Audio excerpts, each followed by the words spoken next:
simpler if the parody is true.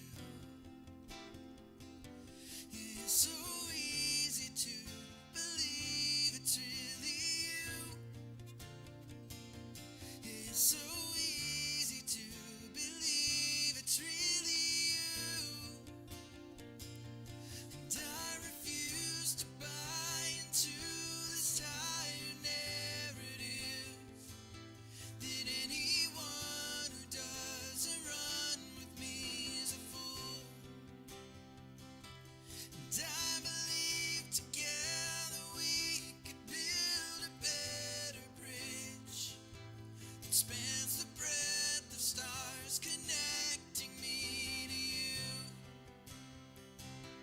And why is it so hard to just remember that you have a past, a face, a heart, a name?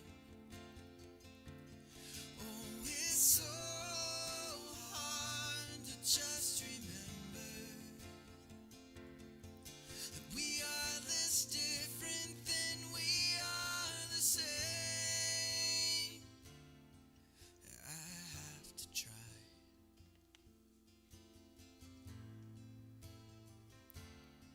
I have to try. So I refuse to buy into this tired narrative that anyone who doesn't run with me is a fool. And I believe together we could build a better bridge that spans the breadth of stars connecting me to you. Oh, I refuse to buy into this tired narrative that anyone who doesn't run with me is a fool. Oh, and I believe together we could build a better bridge that spans the breadth of stars connecting me to you.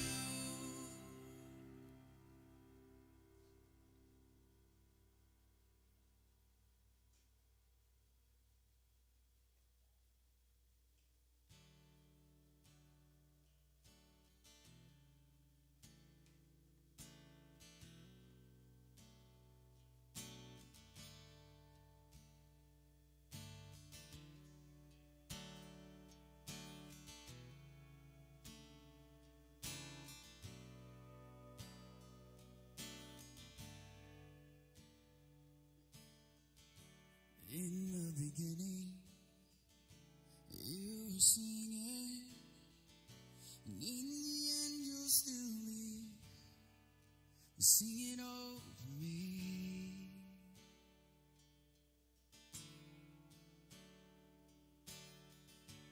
In this moment, you're right beside me, and everywhere you're in the air that I breathe.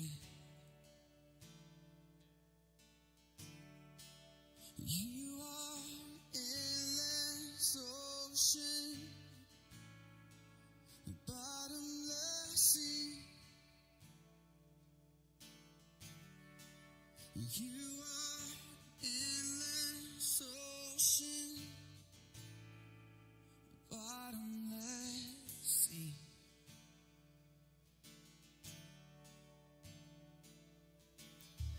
In my sin, you kept loving. There's no end to your forgiveness, mercy.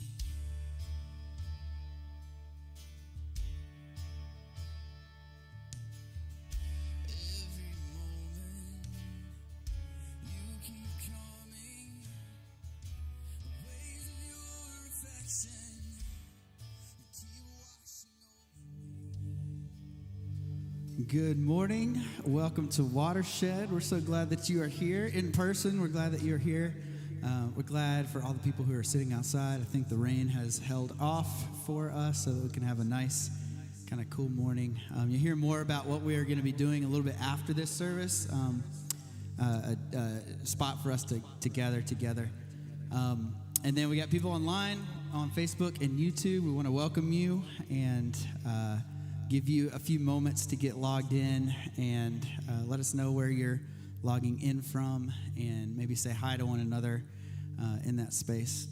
If you're in person or outside, I want to invite you to stand. We're going to sing a little bit together, and I know you've got the masks on, but we want to give you a little bit of room to maybe get past some of the words that you would hear, some of the ideas, and be able to connect to some of the emotion that you might experience through music. This first song that we're going to do might be familiar. It might be a familiar tune, but we're going to change the lyrics up. The lyrics are rewritten a little bit to fit maybe a little bit more of how we would think about life and God. So I want to invite you to stand for these next few moments and join with us.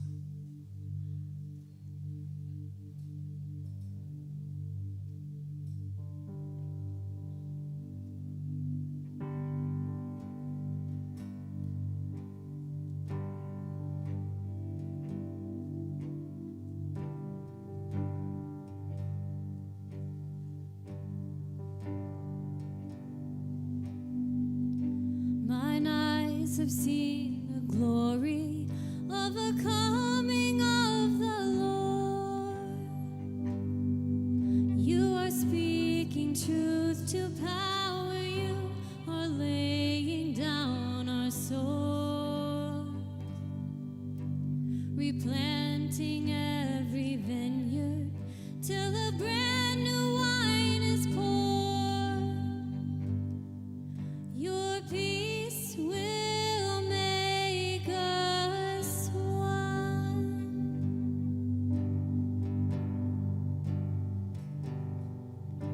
I've seen you in our home fires, burning with the quiet light. You are mothering and feeding in the wee hours of the night. Your gentle love is patient. You will never fade or tire. Your peace will make us one.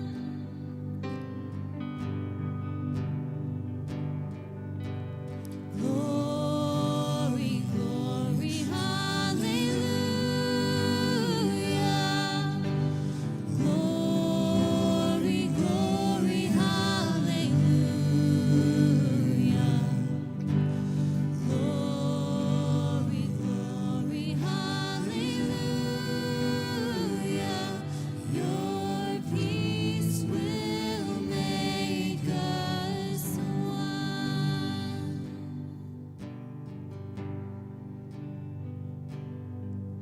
In the beauty of the lilies, you were born across the sea, with a glory in your bosom that is still transfiguring, dismantling our empires till each one of us is free. Your peace will make us one. Glory, glory, hallelujah. Glory, glory, hallelujah. Glory,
love singing this song, but I have to put this down, pick this up. How's everybody doing? Good morning. Yay, there we go. So my name's Tommy. If you don't know me, it's beautiful to be with you this morning.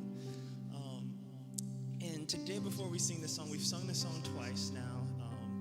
It's sort of becoming sort of a staple here, but I'm thinking about today that next week we go into Juneteenth. Does anybody know what Juneteenth is? Excellent, beautiful, a little bit, okay. And we're also in Pride Month, and we're also in Black Music Month.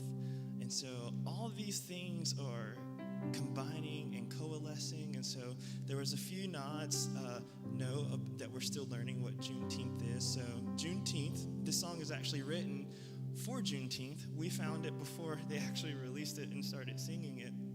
But if you don't know what Juneteenth is, we look at it as the actual day that enslaved people were freed. January 1st, 1863, I think, is when the Emancipation Proclamation was signed. But we didn't have phones or internet back then, and so and there was still this resistance to people's liberation and people's freedom. And so it took 2.5 years for the word to come all the way to Galveston, Texas, that people in the Confederacy had been freed. In June 19th, Union soldiers came up on Galveston, Texas, and made this proclamation. And so commemorating this, we celebrate it as Juneteenth. But the thing that was also interesting is realizing that the Emancipation Proclamation was signed on January 1st. And in Black church tradition, we have this thing, they call it midnight watch services. And they go and they pray and they praise December 31st all the way into New Year's. And I didn't really understand that growing up, and starting to link these pieces of history together. So that carries us all the way through to the civil rights movement, and we have that liberation movement of the 60s, and out of that we have pride and protest, the gay rights liberation movement. And Stonewall happens, and this happens also in the month of June. And so I find this song that we sing now, this is called Breathe. And when we think about liberation, when we think about emancipation, it's like a breath of fresh air. And undergirding all of these liberation movements is this spirituality, this belief, this oneness that we all share, that we are all reaching towards. And the other thing that I wanted to talk about this morning was we just commemorated the 5th anniversary of the Pulse shooting down in Orlando, Florida. So all that history coming together and coalescing this morning, and this song being written for Juneteenth and the spirit of liberation. And I'm reminded that 5 years ago is when Watershed officially became publicly affirming and open. Just 5 years.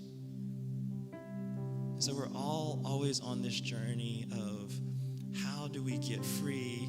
How are we all liberated? How do we participate in this together? And sometimes, as Austin mentioned, we sing these songs, and the people who write the songs, they're not the most inclusive people writing the songs, and yet we're reclaiming those songs and saying, but there's something more, there's something bigger, praise the Lord.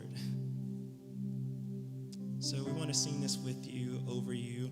We sing better when you sing with us. So if you are able, if you are willing, if you catch on, please sing this song with us.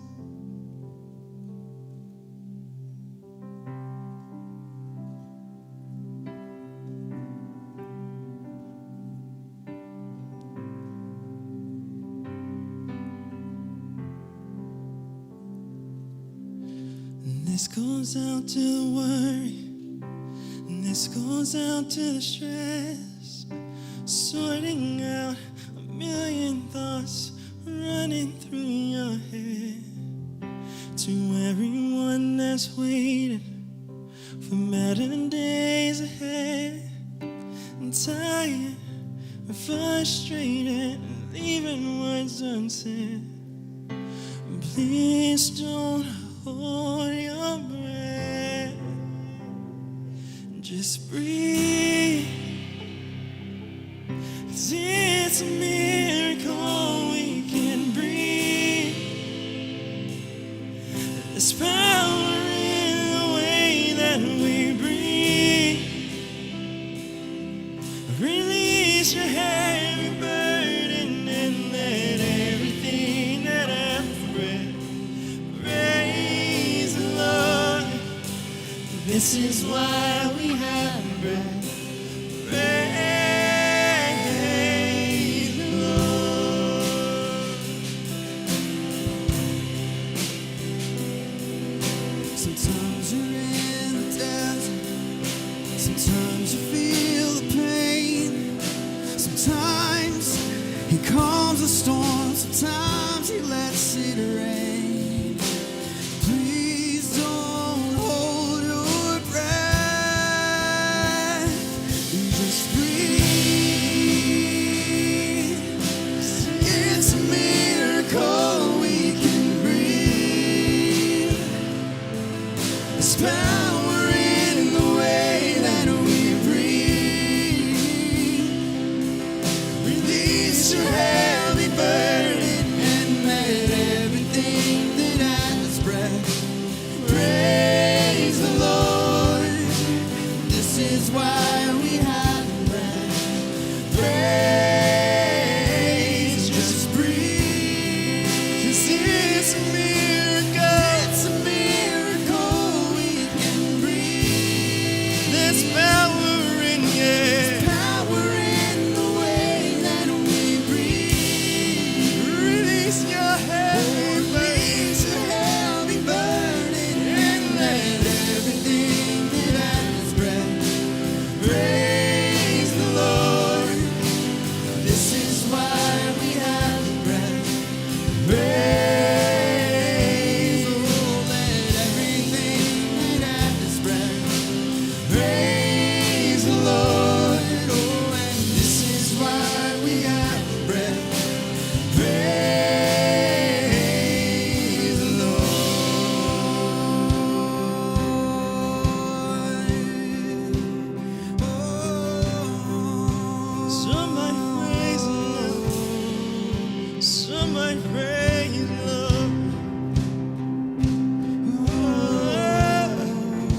gonna praise the Lord. Praise the Lord. Praise the Lord. If I have breath, so let everything that hath breath praise the Lord. This is why we have breath.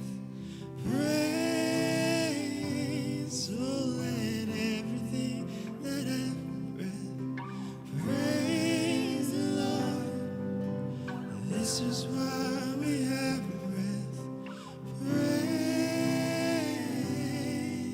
the Lord.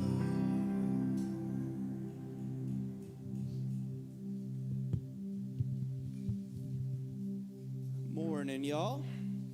Welcome. My name's David. Yeah, y'all can sit down. My name's David. I'm one of the pastors here on staff at Watershed. And just want to welcome you once again and get you all up to speed on a few things going on here at Watershed. First, by way of a little update, kind of on a week-to-week basis, we are kind of just discussing and reevaluating where we are as far as COVID protocols, masks, and whatnot. And no changes this week. As all of you are aware, we are still asking that people arrive masked inside. We have masks for you at the door if you happen to forget one. Basically, we are kind of keeping our eye on what CMS is doing, our school system here. And they are continuing to require masks for their summer camps. And so we're kind of taking our cues from them. But like I said, it's a week-to-week evaluation.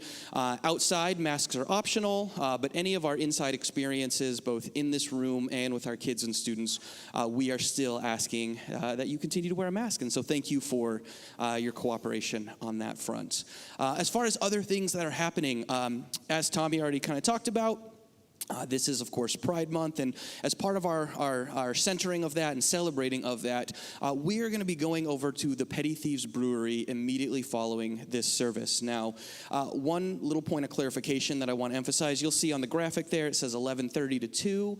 Petty Thieves actually doesn't open till noon. Little scheduling quirk, but here's what we can do. Well, one, you can socialize amongst yourselves immediately following the service. Shoot, for all I know, Matt's going to go really long, kind of marathon session, and maybe it'll basically be noon by the time we get out anyway. But more likely, what's going to happen is some of you might arrive a little bit early, and you are more than welcome to socialize, hang out, relax on their beautiful patio. We just ask that you don't go bugging the bartenders until noon. Give them time to set up and space to do that. But it's going to be a great time just celebrating Pride with our entire community. So even if you're not an LGBTQ person, we still invite you to come and just relax, socialize, and celebrate with us. Additionally, starting July 13th on Zoom, this is a Tuesday, we're going to be kicking off a new experience called Preface 2.0. A little bit dangerous branding because now, ergo, you kind of assume that maybe eventually there'll be a 3.0 and a 4.0, and then we'll kind of be like Windows where we just kind of rename it, and we're not there yet. Right now, it's just Preface 2.0. And what this is for any of our Preface alums. So not just those of you who have engaged with us digitally, but maybe you did Preface a few years ago when we still got to meet in person before viruses and things like that. Any Preface alum, this is an opportunity to reconnect not only with people who have gone through Preface before, but kind of just lean in further and dive a little deeper into your story, the story of Watershed, and all that jazz. So it's going to be a good time. 3 weeks, 3 straight Tuesdays on Zoom. Signups are open, and as with all of our Preface-related spaces, we do anticipate this filling up rather quickly. So I encourage you. The sign up, for those of you watching online, going to be in the comments. The Watershed app that we're always encouraging you to download because it's amazing, has the sign up, and then you can find it on our website as well. One more thing. In the past, we have partnered with an incredible organization called Brave Step. And what Brave Step does is they come alongside victims of sexual assault, and they help them find healing and just peace in the wake of what is obviously a terrible experience. And what this upcoming event is focused on, actually, though, is coming alongside the allies, the friends, the family, those who are in support of or know someone who has been the victim of sexual assault, and trying to equip those people, those allies, as to how best come alongside, how best to support, and how best to navigate perhaps your own sort of adjacent trauma through this experience. And so, like I said, I can't speak highly enough about this organization and the work that they do. And so we are really excited and honored to be able to partner with and promote this upcoming event. So once again, as far as more information, signups, and things like that, all of that is going to be in the comments for those watching online, on our website, and then, of course, the most efficient and proficient way of signing up and learning more is the Watershed app. So. And then lastly, before I head back downstairs to hang with our wonderful students, none of this, everything we do, the production on Sunday morning, the stuff we do midweek, everything going on with our kids and students. I mean, shoot, last night, I'm the youth pastor, by the way, if I didn't make that obvious. We had an incredible event, one of our kind of first events since we've kind of been cautiously meeting together again. We had a pool party, and I'm actually really happy to say we finally broke the curse. It was our 4th attempt at a pool party. First time that it wasn't completely rained out. Thank you, yes. I'm coming to realize perhaps I wasn't the common denominator of that curse. It was the neighborhood Cameron Woods, which we repeatedly tried to hold it at their community pool. I guess that was the problem. So we didn't do that. Went to someone's house. One of our families generously opened up their home, and we had a great time. That is another example of something that wouldn't be possible without not only the generosity of people like you opening your homes and things like that, but the financial generosity that you all show Watershed. And so thank you for continuing to allow us to just weather the storm of this pandemic, navigate that, begin to come back together again in person, and continue to try to do the work that we do here. And so we try to make giving at Watershed as easy and secure as possible. I keep mentioning the app. That is one way that you can give securely online. We have links on our website. If you need more information about where the money's going and how it's being stewarded, we have that information as well.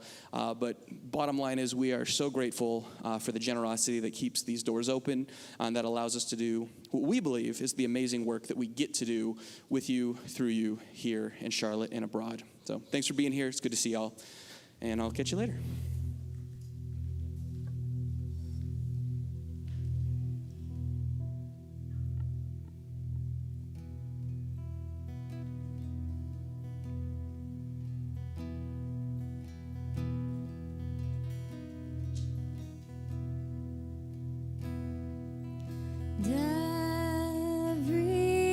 Everyone needs to need someone. Why can't we just let it be? Everyone needs to love someone. Why can't we just let love run free,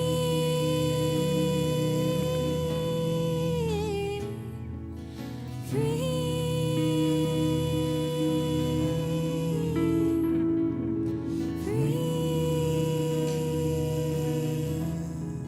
Let it free. Let it run free.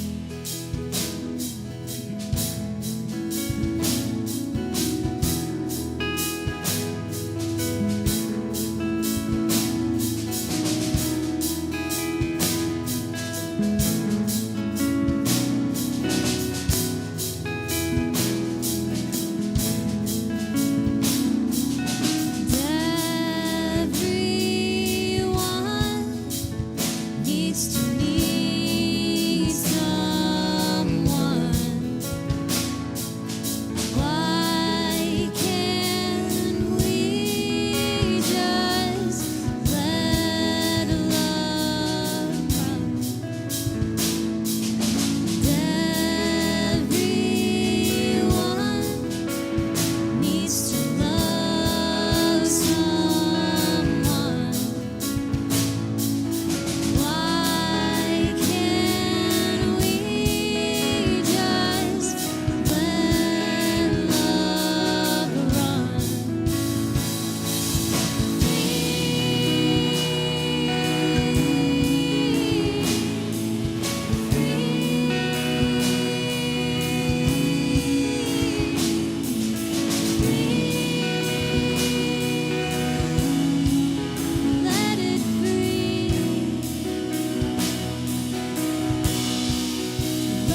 Good morning, Watershed.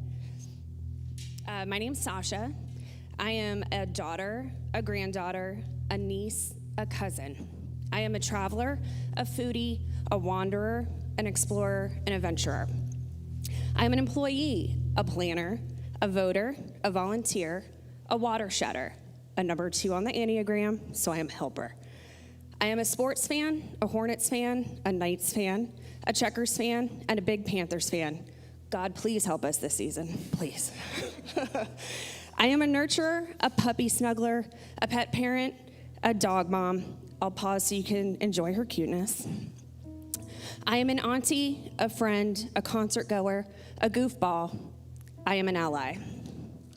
I didn't grow up with the easiest childhood, but really, who did? I was an only child in probably one of the nastiest, most contentious divorces between 2 people who were once in love. Now, they hated each other. I won't bore you with the details, but let's just say I spent most of my childhood being shuttled back and forth like a ping pong ball bounced between 2 workaholic parents. I've moved around often and was plopped into new schools without a second thought. Being the new kid really does suck sometimes. We had just moved to a new neighborhood where I didn't know a soul. The neighborhood was pretty far from my old one, so riding a bike or walking to go see old friends wasn't feasible. Nothing like starting a new school and hoping to make new friends. On my first day of the new middle school, I was waiting at the bus. I was nervous and anxious and full of uncertainty, kind of like today. Up walks this very tall, skinny kid with this bright, giant smile. He introduced himself as CB. CB took me under his wing and introduced me to everybody in town, at school, and in the neighborhood. He was amazing. He quickly became my best friend. You know that saying, you can't choose your family, but you can choose your friends? CB was the first to become family for me. A friend that's so close, they are like family. I was in middle school, so call me naive, call me clueless, or call me sheltered, but I absolutely had no clue what gay meant. I had never met a gay person, but I just didn't realize it. Excuse me. I didn't understand why CB never wanted to go home, or if he did, he always wanted a friend to go with him. He never wanted to be around his family, especially his older brother, who teased him relentlessly about anything and everything. CB was cool. He was fun. He was probably the funniest person I knew. He was invited to all the hangouts, the roller skating parties. Hey, it was the 90s, don't judge. Sleepovers with the girls, which might have seemed unusual, but we never thought about it.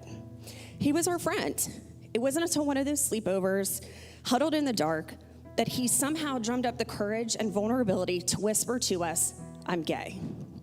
He was terrified telling his friends, afraid we were going to treat him differently, look at him differently, afraid we were no longer going to be his friend, afraid we were going to judge him, afraid we were going to hate him. He was still the same person, my friend, my family, a fantastic human. I loved my friend. He loved guys. Did that matter? Of course it didn't. CB started to express himself differently after that. Changing his clothes, changing his mannerisms, changing and feeling he no longer wanted to hide his true self. He wanted to show his true colors.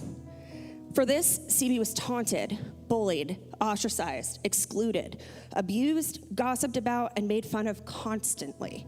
Not just at school, but at home too.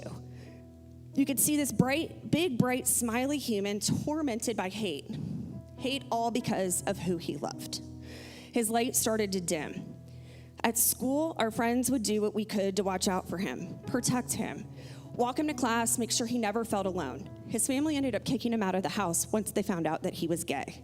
He bounced from friend's house to friend's house until an accepting aunt finally took him in. This was my first realization that not only do I need to stand up for CB, but I need to stand by him and anyone else that's like him. At 12 years old, I understood I am an ally. According to the dictionary, an ally is a person who's not a member of a marginalized or mistreated group who expresses or gives support to that group. I made the decision decades ago that love is love. That, along with other things I am an ally. I am a co-conspirator. I am a supporter. I am a believer that everyone has gone through something that has changed them in a way that they could never go back to the person they once were. Being friends with CB changed me forever. I am a proud supporting member of Kindred as an ally during Pride Month and all the other months of the year, and I hope that you will be too. I hope that as an ally and a friend to the LGBTQA community, You are a listener. You are open-minded. You are willing to talk. You are inclusive. You let your friends, family, and coworkers know that anti-LGBTQA comments and jokes aren't funny. They're harmful. You confront your own prejudice and bias. You defend your LGBTQA friends against discrimination. And you believe that all people, regardless of gender, identity, and sexual orientation, should be treated with dignity and respect. Please, I invite you to join me and my amazing friends and kindred today at Petty Thieves after church. We're trying to raise money for the Pride Parade in October. All are welcome. We hope to see you there.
See eye to eye.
Hey, good morning, everyone. My name is Matt, and I'm one of the co-pastors here at Watershed. Just want to quick shout out to everyone on Facebook and YouTube and out on the patio this morning.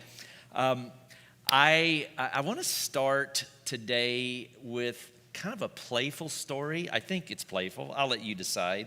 But I don't know if you saw this past week. There was a video that kind of went viral on TikTok, and it appears to show a boat carrying two men and a woman.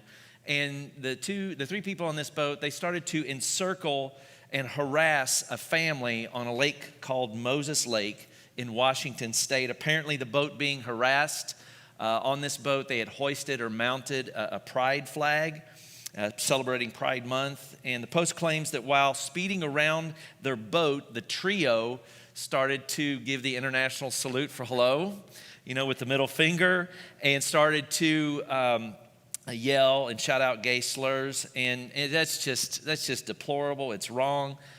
But what happened next is so tasty, because while harassing the boat, all of a sudden the engine for the harassing boat started to sputter, and then there was smoke, and the next thing you know, the darn thing just burst into flames.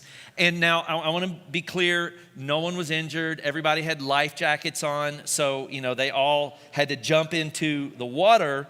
But in terms of kind of what, by the way, are you catching the irony of a lake called Moses and a burning boat? I mean, I just want to point that out for a moment. Just let that kind of marinate. But I thought in a series called Pineapple Pizza and Other Things That We Don't Agree On, this might be kind of a relevant way to start. And there's actually more to the story that we'll get to in just a moment. But this series is really about looking at ways and trying to understand ways that we can live with more grace and more purpose in the midst of a season that is unprecedented, right? In terms of how emotionally charged things can be, at least unprecedented, I would argue, in my lifetime. And this series is really about unearthing some things that are hard for all of us to see, biases per se, that we tend to harbor as we try to navigate and negotiate relationships as well as disagreements with one another. In fact, last weekend, Scott kind of leaned into two really, I think, foundational biases, one being something called confirmation bias. And really, confirmation bias just says, I don't want to hear anything that doesn't fit into my meaning-making systems in life. And then he talked a little bit about complexity bias, which sort of says, if you're going to create complexity in my life, I'm going to tap out. I'm going to be resistant. If you've ever seen the bumper sticker, God said it, I believe it, that settles it. That bumper sticker kind of embodies these first two biases. Our brains want really simple solutions that already fit into our worldview, and these first two biases really address that reality. And by the way, I know Scott, I think, mentioned this last week, but there's a really insightful podcast that's helped inform this series called Learning How to See. If you haven't downloaded it, I listened to this thing twice back in January and February, and it was really insightful and helpful for myself, as well as me trying to figure out how to navigate some of my relationships. But I want to spend some time this morning unveiling a couple of more biases. And the way I want to get there actually is to lean into a story about Moses from the Old Testament. And more specifically, this sort of conflict that emerges between himself and two of his siblings, Aaron and Miriam. And just to kind of set the scene, the Israelites have already escaped the Egyptians, and they're probably 2 or 3 years wandering in the desert, and things are starting to get really, really hard. They're struggling with food and water and safety, in terms of it being scarce. Where are we going to eat? How are we going to drink? How are we going to stay safe? So things aren't really going well. They've already started to grumble, and in Numbers 12, the grumbling kind of takes a more directed approach where the author writes, Miriam and Aaron began to confront Moses because he had taken a Cushite wife. Has the Lord spoken only through Moses, they asked? Hasn't he also spoken through us? Which sounds really comical. I mean, this is on the backside of Moses announcing 10 plagues and parting a Red Sea, and somehow these people feel like, we should be seen sort of an equal value here. I don't care what you've done, Moses. And the Lord heard this, though, and said to Moses, Aaron, and Miriam, come out of the tent of meeting, which is sort of like this makeshift tabernacle that they would carry with them, all three of you. And so the three of them went out. Then the Lord came down in a pillar of clouds. He stood at the entrance to the tent and summoned Aaron and Miriam. When the two of them stepped forward, actually, there's a little bit of stuff left out there, but God kind of chastises them verbally. But then it says the anger of the Lord burned against them. When the cloud lifted from above the tent, Miriam's skin was leprous. It became as white as snow.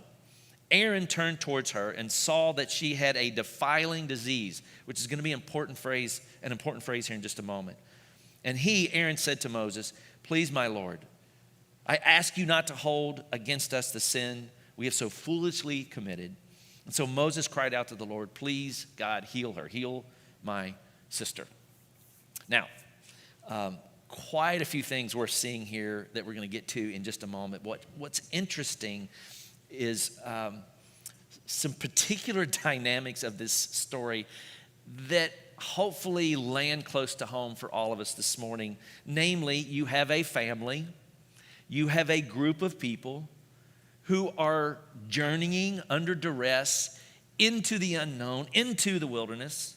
They're spending every waking moment together. In some instances, in close quarters, in tents, trying to figure out how to procure the most basic needs of life: food, water, safety. And now they find themselves doing this. There's some sort of conflict. That doesn't sound familiar at all right now, right? I mean, the only thing that would make this story a little more relevant is if there was a toilet paper shortage and Charmin started to be raining down from heaven. This is the life, this is the world that we're living in now. I was talking with a block leader this past week that I was catching up with, and they started to describe to me how difficult it's been, how much challenge has been associated with just trying to maintain the relationship with a particular family member, and how over the last few years, because of the growing difference in the political and the social divide, there's been like this stalemate of sorts between them and someone that really was this predictable, sort of sacred, cherished relationship in their life, and how it feels like it's hanging by a thread. How many of you know what I'm talking about? You know, it's possible we all have some sort of family relationship that might be stressed right now, or maybe it's a social relationship or friendship or work relationship. Maybe it's someone that lives in your neighborhood or next door. Maybe there's even space here in Watershed where this is happening between you and someone else. It's just hard, right? There's tension, there's anxiety. And it's hard, I think, for a multitude of reasons, but maybe at a baseline, often it's hard because there's unresolved trauma or insecurities at work and you don't even realize it, or you don't have the capacity to see it. And the thing that is so debilitating about trauma often is how it has a way of zapping your courage and your stamina in the midst of really difficult conversations. And it's like you struggle to stay open. You struggle to have an open heart or an open mind. But in terms of like low levels of courage and stamina, there's actually a bias that sort of speaks into this in terms of how it functions for us. It's something called complementarity bias, which has 6 syllables, and I just owned that like a Harvard law professor. Yeah. Complementarity bias, I've jinxed myself for sure, says that we mirror back the attitude of the people we talk to, and this makes us open or closed to what they have to say, whether it's true or not. In other words, this bias says when someone is pleasant, we're biased to be more open, to see the world the way they see it or what they have to say. But once pleasantries are removed, or we interpret them to be removed, then we shut down. We become closed. We become resistant. Maybe we become even oppositional. And when this starts to happen, everybody gets set up for failure. It creates sort of this binary reality, this either or way of interacting. You know what I'm talking about? Like where you better treat me right You better respect me. You better say it the way I need to hear it, or I'm not going to listen. I'm going to turn away from you. And I think it's important to acknowledge that anytime you can foster some sense of civility or patience in the discourse, like when you can check down on your emotions in hard conversations, like the chances of people seeing one another and understanding one another improve. Like I think we all agree on this, but there's also a bit of an underbelly to this notion as well. I mean, when trauma and pain is involved, like for us to expect someone to keep their emotions at bay, first of all, showing up that way is not very generous. It's not very courageous for me, for instance, if I show up in that space, to ask someone to tell the truth about the way they feel or what they think when there's this undertow at work. In addition, when you begin to live unaware of that bias, then you rob yourself of hearing what's true regardless of how it's delivered. I mean, can we all agree that truth is truth regardless of the tone in which it shows up? Jesus turned over tables in the tabernacle. Like he destroyed property in protest. He called religious leaders vicious names. Viper, serpent. You have a throat, or you have throats like open graves. And I would surmise that in part, at least, because of complementarity bias within the religious leadership, whose egos were bruised and whose feelings were often disregarded, that in part is what got Jesus on their radar and eventually got him killed. But the underbelly I'm describing here for some folks is even more debilitating, because it doesn't matter often how some people show up, even if it's with a smile or a handshake, because of race or gender or sexual orientation. The minute there's disagreement or pushback at any level, if you've faced being stereotyped already out of the gate as hostile, dangerous, or irrational, your starting point isn't equal. It's actually unequal. You're having to not only manage your emotions, but the biases and the emotions of the person that you're in front of. And it's like trying to play golf, and that person is hitting from like the pro tee, where everyone else is hitting from the kids' tee, which is much closer to the green. What's so demoralizing about this bias of this sort is like the message is being sent. Because what's really being said is, I don't care how many times you've been patient or civil. I don't care how many times or how long you've exercised some degree of kindness or restraint, often to no avail. If you can't say it with a smile and a handshake, then we're done. And the pain or inequality that you're experiencing is not my problem. That's the subversive message when this complex, this complementarity bias is at work. Not only this, like when that's in play, expecting someone else to be gentle or filtered or, quote, appropriate, right? And can we just be honest here? Within the power dynamics of structure, it's the people with the most power who define what's appropriate, and it's usually down the ladder of authority. To expect someone to be gentle or filtered or appropriate is basically saying, I'm going to disproportionately place the burden to be rescued from my own discomfort on you, the person who has been historically or experientially dismissed or abused or victimized. Whew. That's a lot, isn't it?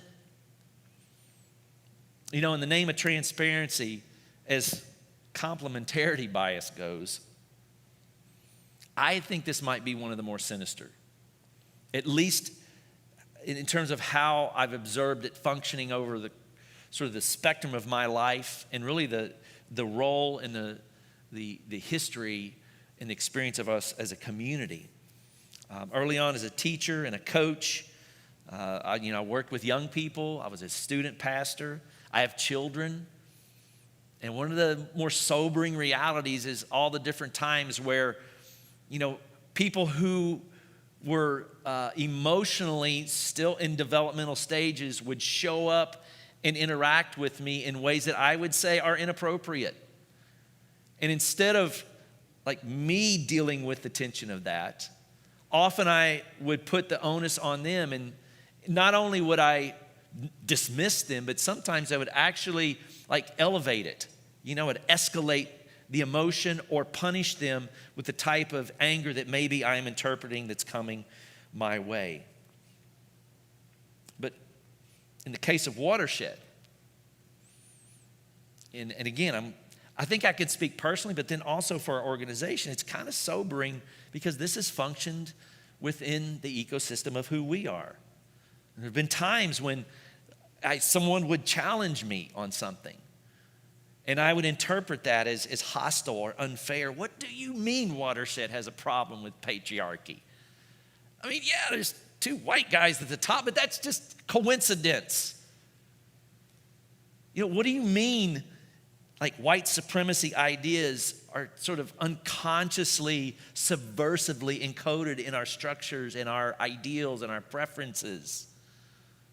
What are you talking about? Like, we don't need to interrogate our community, how we do things. It's still hard to hear myself say those, but it also marks how we've started to understand what it means to become healthy. And by no means have we arrived, but I think part of growing up is weeding out the bias of needing something handed to us in a way that's nicely wrapped, that has a real pretty bow, has real pretty packaging, which brings us back to Moses and Aaron and standing in front of Miriam, mortified at what they're seeing, both crying out for her healing. If you were an Israelite, purity codes really mattered. It was like, it's a double-edged sword. On the one hand, purity codes are what help keep the tribe safe. It often helped provide enough food, enough water, enough safety. But these codes, they had a dark side as well, because they would often be weaponized against people who were declared to be unclean, outsiders.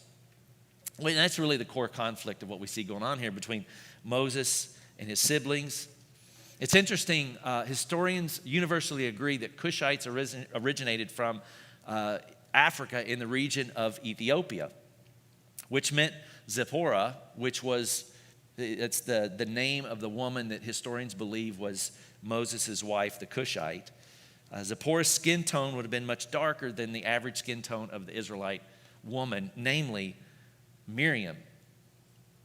Her customs, her hair, her look, her clothing, her language, the food that she ate, the way that she prepared her food, just the way she carried herself would have been vastly different than her siblings in the tribe that had adopted her. Simply put, Zipporah was an outsider, and as such was marked unclean. She was an easy target for Israel to cast blame on as the villain of their duress. And in the mind of Miriam and Aaron, of course, she's the problem, and God is upset at Moses for allowing all this to take place. And yet, in verse 10, it says, when the cloud lifted from above the tent, Miriam's skin was leprous. It became white as snow. Then Aaron turned towards her and saw that she had a defiling, an impure skin disease. Again, the irony here is, it's just so divine. This woman, this Zipporah, who is an outcast and unclean, is now in direct contrast with the most powerful, arguably the most powerful woman in the tribe. I mean, she was the sister of Moses. So Moses' mom or her sister, one of those two, like the most powerful woman, is now leprous. She is now labeled as impure. She's now labeled as an outsider. Talk about a turn of events. There's this bias that I think has something to do with this story. It's something called contact bias. And contact bias says if you lack contact with someone, you won't be able to see what they see. And it's just interesting, you know, Moses didn't return to Egypt alone. He showed up with Zipporah. He showed up with his Cushite family.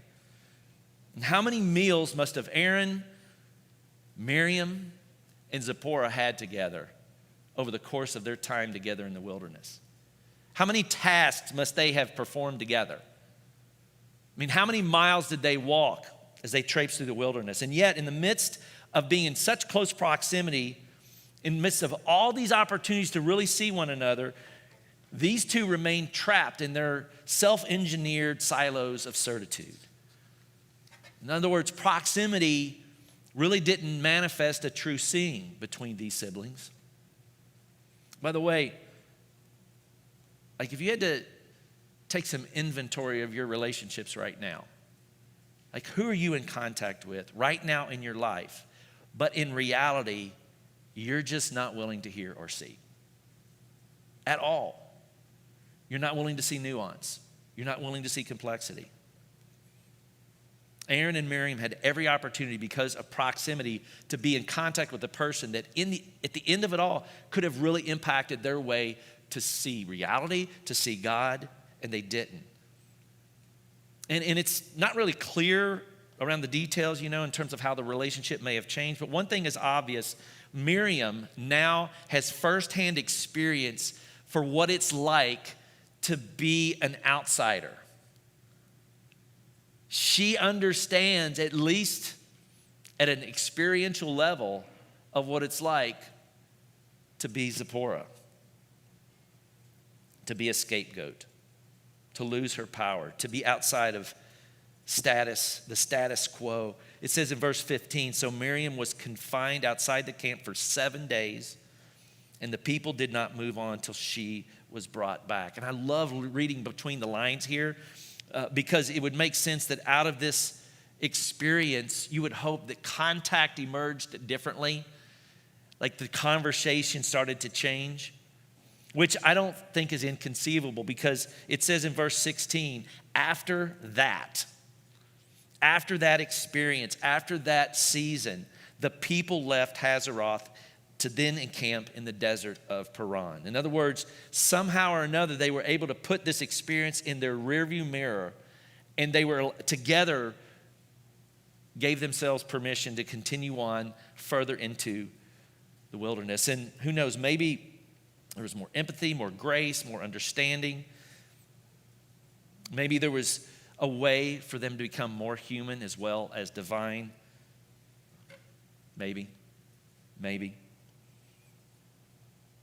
We limit ourselves when we have no stamina in hard conversations. We limit ourselves when we refuse contact with others.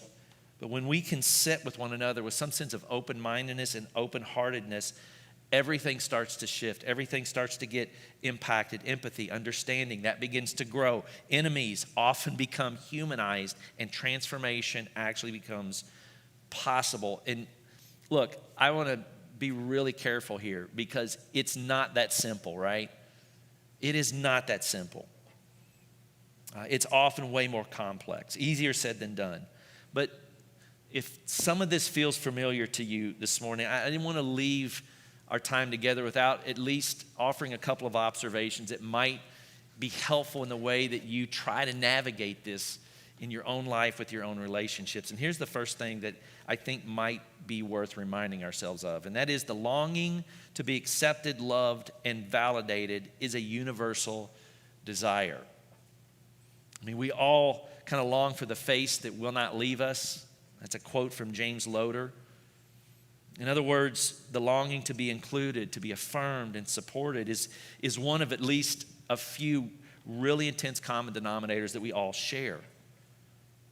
It's why I think Jesus insisted that loving one's neighbor as oneself was so important. He didn't say love your neighbor. He said love your neighbor in a way that like you're offering out of your place of longing what you can offer to someone that you're trying to love in front of you. But my experience has been that within conflict, there's often like this undertow of fear in a relationship because it feels like this relationship, if it's been the place of fulfillment for a longing, if that's in jeopardy, whether it's named or not, that can be intense. And so it's really easy to stay trapped in that fear. It's really easy to stay, unaware of what's happening for you and this other person, but to acknowledge this in yourself, to let that work on you, I think that's important. Another way of saying this is it possible in relationships to detach from the emotionality of the experience and to do this as a way of trying to see the other person? Is it possible for you to take ownership or control of your feelings instead of allowing your feelings to take control of you? The longing to be accepted, loved, and validated is a universal desire. This too, within the first few months of our son Mez coming to us, we have 3 children. All 3 are adopted internationally. And Mez came to us later on in life, around 5.5 years, from Ethiopia, ironically. But a few months into it, he broke his arm for the first time. And the risk of stating the obvious, in order for a broken bone to heal, it has to be immobilized, right?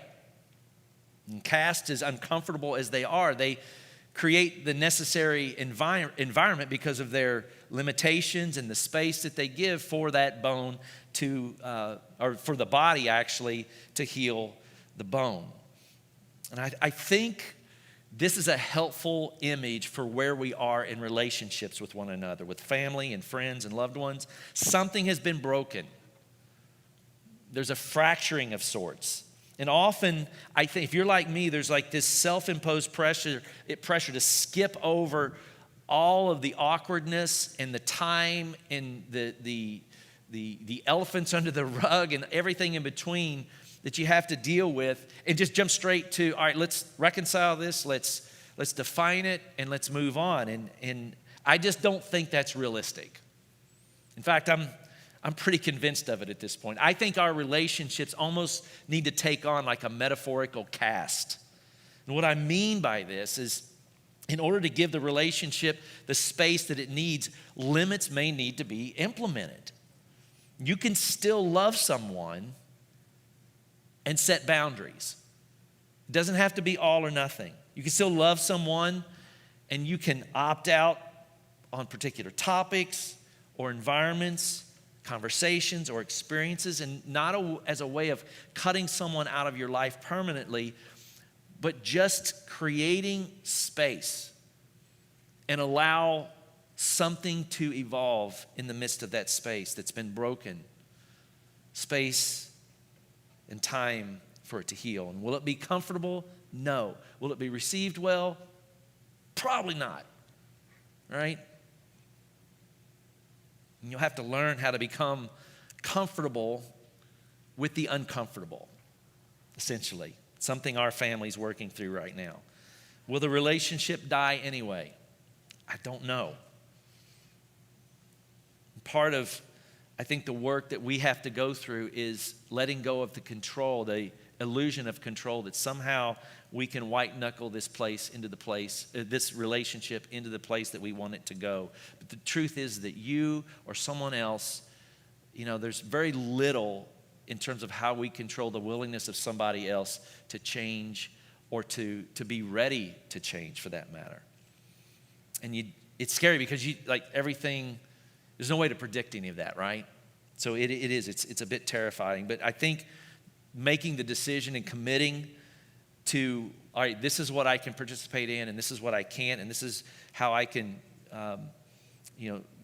offer my energy, my time, my resources. That's a type of love. That's a type of faith. It's a way of saying, I love you enough, friend from high school or parent or aunt or uncle. I love you enough to try to create some space and see if something different can happen between us. And then lastly, when it comes to dealing with others, we're in such a volatile place in our world. In the process of confronting suffering and injustices and abuse in this world, I think there's a particular type of strength and courage that's needed.